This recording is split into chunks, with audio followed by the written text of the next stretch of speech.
नमस्कार, आपका बहुत बहुत स्वागत है हमारे डिजिटल प्लेटफॉर्म पे और मैं हूं आपके साथ गरिमा।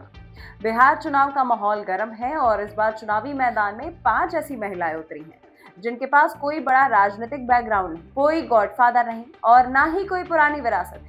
लेकिन इनके इरादे मजबूत हैं और यही वजह है कि ये 5 नाम अचानक पूरे बिहार में चर्चा का विषय बन गया। दिव्या गौतम, ऋतु जायसवाल, मैथिली ठाकुर, इंदु गुप्ता और छोटी कुमारी। सबसे पहले हम बात करते हैं दिव्या गौतम की। पटना के दीघा इलाके में ये अपने दम पर चुनाव लड़े। थिएटर और मीडिया से आई दिव्या ने राजनीति को करियर नहीं बल्कि एक जिम्मेदारी की तरह लिया। इनकी रैलियों में ज्यादातर युवा दिखाई देते हैं। लोग इनकी बातों में ईमानदारी महसूस करते, पर असली चुनौती ये है कि दीघा जैसे क्षेत्र में पुराने राजनीतिक चेहरे और जातीय समीकरण बहुत गहरे बैठे। दिव्या इस माहौल में रास्ता बना पाएंगी या नहीं ये चुनाव बताएगा, लेकिन इतना तो तय है कि उनकी मौजूदगी ने मुकाबला दिलचस्प बना दिया है। अब आते हैं ऋतु जायसवाल पर। गांव की मुखिया से विधानसभा का सफर शुरू करने वाली ऋतु की पहचान एक ऐसे नेता के तौर पर है जो धरातल पर काम करने में विश्वास रखती है। कई जगह लोग कहते दिख रहे हैं कि मैडम ने गांव बदल दिया, लेकिन जब विधानसभा जैसी बड़ी राजनीति की बात आती है तो वहां सिर्फ काम काफी नहीं होता। वहां संगठन की ताकत, पार्टी का सपोर्ट और जातीय गणित सब कुछ मायने रखता है। ऋतु को टिकट न मिलने के बाद निर्दलीय उतरना पड़ा और यही चीज उनके लिए मुश्किल बन सकी, लेकिन जनता के बीच उनकी छवि साफ है और यही इनके सबसे बड़ी पूंजी है। और तीसरी है मैथिली ठाकुर।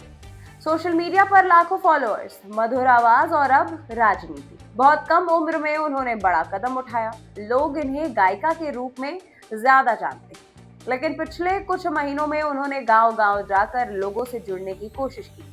कई जगह महिलाएं इन्हें सिर्फ इसीलिए सुनने आती हैं क्योंकि उन्होंने हमारी बेटी वाली छवि बना ली। लेकिन राजनीति सिर्फ लोकप्रियता से नहीं चलती, वहाँ बूथ लेवल की तैयारी, कड़ा संगठन और स्थानीय समीकरण भी जरूरी है। मैथिली के साथ चुनौती यहाँ है कि क्या सोशल मीडिया की चमक जमीनी हकीकत में वो बदल पाएंगी। इंदु गुप्ता की बात करें तो ये समस्तीपुर इलाके में लंबे समय से सामाजिक काम कर रही है। महिलाओं के लिए काम, शिक्षा को लेकर अभियान और गांव-गांव में छोटे छोटे कार्यक्रम, इन्हीं से इन्होंने अपनी पहचान बनाई। इंदु का चुनावी प्रचार बहुत सीधा है।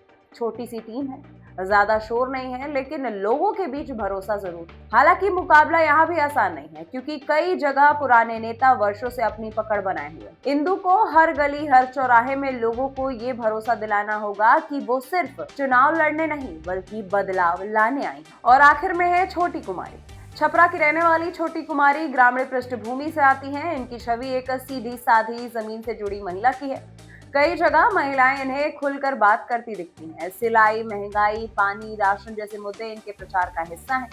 भाजपा ने इन्हें टिकट देकर एक नया चेहरा सामने रखा है, लेकिन यहाँ मुकाबला तगड़ा है क्योंकि कई पुराने सीटों पर पार्टी की आंतरिक खींचातानी और स्थानीय गणित बड़ा रोल निभाता है। छोटी को यहाँ पूरी ताकत से मेहनत करनी पड़ेगी ताकि लोग ये महसूस कर सके कि वे सिर्फ पार्टी की वजह से नहीं बल्कि खुद की पहचान से भी चुनाव जीत सकती है। तो सवाल यही है कि क्या पांचों महिलाएं चुनाव में बड़ा उलटफेर कर पाएंगी?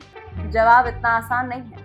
इन सबके पास अपना अपना जनसमर्थन है, अपनी पहचान है और अपनी मेहनत। लेकिन बिहार की राजनीति में जाट समाज का संतुलन, बाहुबली की मौजूदगी, पुराना नेटवर्क और पार्टियों की जमीनी स्तर तक की पकड़, ये सारी चीजें आज भी बहुत मायने रखती हैं।